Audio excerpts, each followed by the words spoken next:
Once upon a time, debt was a tool, a bridge to the future. Today, it's the foundation of the world's largest empire. The United States owes over $38 trillion, the highest figure in human history. That's more than the size of the entire U.S. economy. And it grows by the second. Every dollar the government spends but doesn't have adds another grain to the mountain. But here's the paradox. If everyone owes, who is owed? In this illusion of prosperity, numbers replace gold and promises replace trust. And yet the system keeps spinning, powered by belief alone. Debt didn't destroy America. It built it. From the Revolutionary War to the railroads, from the New Deal to the moon landing, every great leap was financed on credit. Borrow now, pay later became the American rhythm. But what happens when later never comes? The United States stopped paying off debt decades ago. It simply refinances it, rolling one promise into another. The debt never dies. It just changes owners. In 1913, America created its most powerful institution, the Federal Reserve. Its job, manage money, control inflation, and stabilize growth. But the Fed doesn't just manage debt, it creates it. Every time it buys government bonds, it prints new dollars in return. Money from nothing, backed by confidence alone.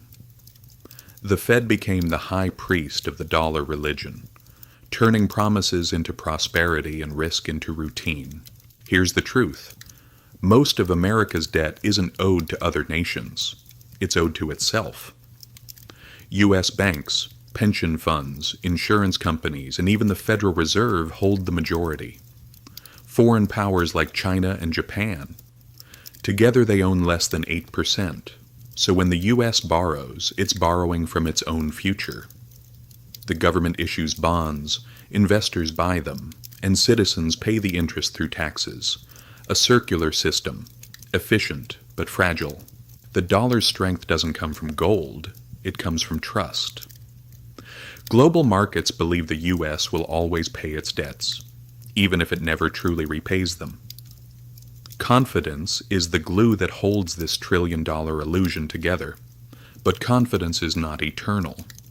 Lose it, and the world's safest asset becomes its biggest liability.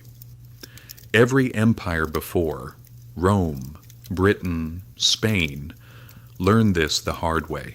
To fight inflation, the Fed raises interest rates. To fund its debt, the government needs low rates. One hand tightens, the other spends. The result? A tug-of-war at the heart of the global economy.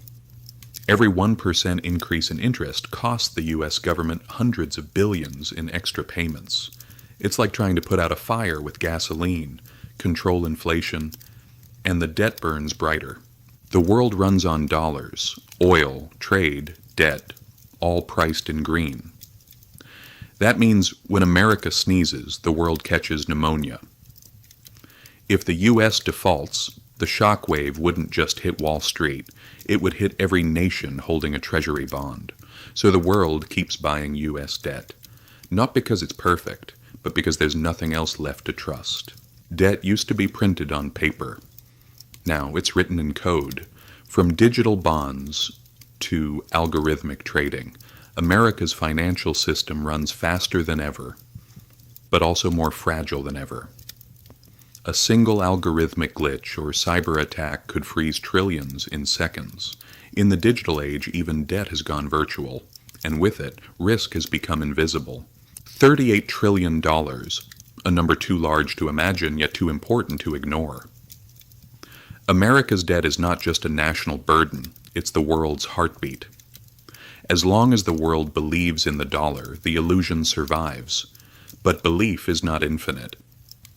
When trust fades, when promises run thin, the question won't be, how much does America owe? It'll be, what happens when the bill finally comes due?